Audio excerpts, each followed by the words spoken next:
Alright, this is going to be my review, if you will, or comparison of two wallets that I've recently purchased. One that I just can't seem to put down, let go of it. I seem to carry it everywhere. And the other one, from day one I was a little skeptical, even though it looks really cool. I thought I would be able to utilize it, but it seems like I've given up on it. So here we go. So this is the Dango Tactical, and this is the one that I first purchased and I was really excited to get. And when it arrived, almost instantly I wasn't too thrilled.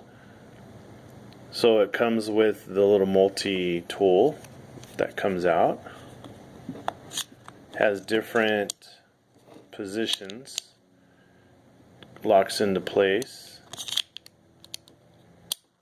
comes out, you can kind of grab it, and it comes all the way out. So it's a pretty decent tool. So this just has the band, the rubber band that goes around all the way. There's a little front pouch, you can stick something in the little front pouch. So the band comes off, and then also this plate here slides out, and then this is where you would put your cards or IDs or whatever. Now, when I was watching the videos on YouTube, mainly you get this view, and it looks really cool. The little finger hole, you can push your cards out when you got it loaded up,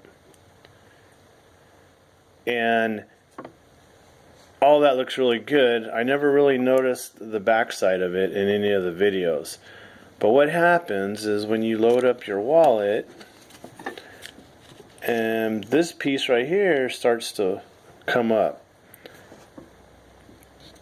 and it floats. And some of the cards tend to stick out through the bottom.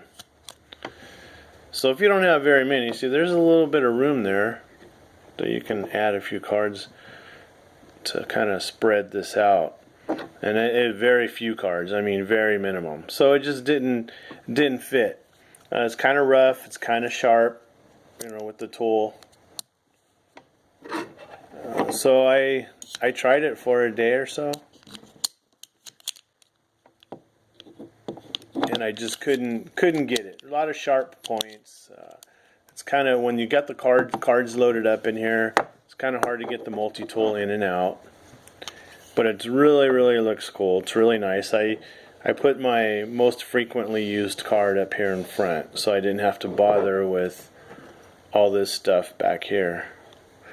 But I really didn't like, as much money as you paid and all that stuff, I really didn't like the fact that it just seemed to be a little cheap.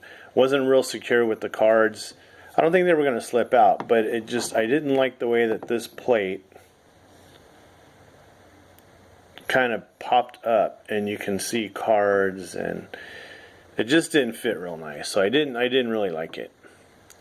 With only maybe one or two cards and an ID or something, then it's really nice. So it's hard for me to give it up, but I think I am going to give it up. The reason I'm giving it up is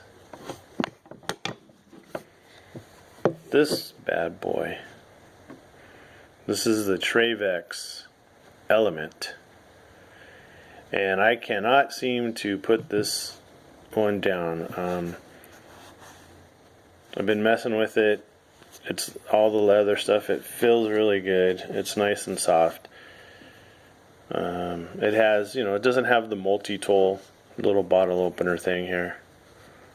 But this is all my cards. This is how I carry it. And I still have the Trayvax spacer card in here, if you will, to help mold. Like I said, it's still kind of new, but from day one, the difference between this one and this one on day one was I just wasn't sure about the Dango Tactical.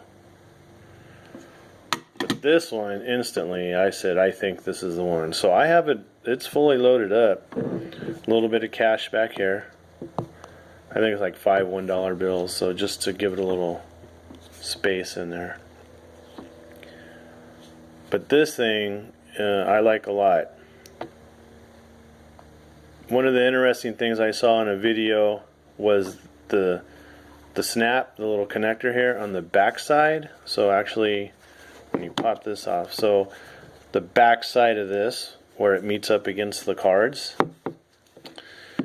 I guess before the little chip was invented, these wallets were made. So they didn't have the chip in mind. But as you can see, even on this card here, let me try and get this out. If you notice this little white spot, little clear spot, so basically that, when pushed in, lines up right behind that. And this just happens to be the spot where your chip would be on your credit card. And that destroys the chip. So, interestingly enough, I put it in so that my chip, as you can see, is on this side. But they've actually added some verbiage to their card down here at the bottom. Placing electronic chips in direct contact with the metal clasp may cause damage. So they want you to, say, for instance, that was the chip, to slide it in this way into the wallet. But anyway, I thought that was kind of interesting that I was using this as just a spacer to help with the form fitting, because it's still tight. The leather on the leather on this is still tight, and I'm still using it to get the molding done, but still a little tight, still a little hard to get closed up. But this is all the cards that I carry, a little bit of cash, and I am 100% satisfied with this bad boy. And you got to get this just right. It all goes together pretty easily without that little black spacer card in there. And so it says the Trayvax logo here, made in USA. This is Mississippi mud. It's a little dark. I noticed some of the other ones were lighter, and they have a little different story to tell as they wear. But this one is awesome. So anyway, that's my comparison. I'm actually going to be sending back the Dango. I've made up my mind. I need to let it go. Although it looks cool, it looks like it's made pretty well. I just have a problem with this back plate floating when you got 3 or 4 cards. I carry a few more. I think there's 8 total with IDs and all that other stuff in here. But this fits really, really nice. And it's only going to get better, I can tell. It's only going to get better. It doesn't look like it's going to deform the cards. It looks like there's a little bit of a bow. So I hope that doesn't mess up the cards. But like I said, the spacer, I still have this card in here just to form it. That's really, really nice fit. This flap opens up. I'm sure everybody knows how these work, but the flap opens up. Put your cash in here. The cards slide out. You use this to thumb through your cards. Alright, that's it. Thanks for your time.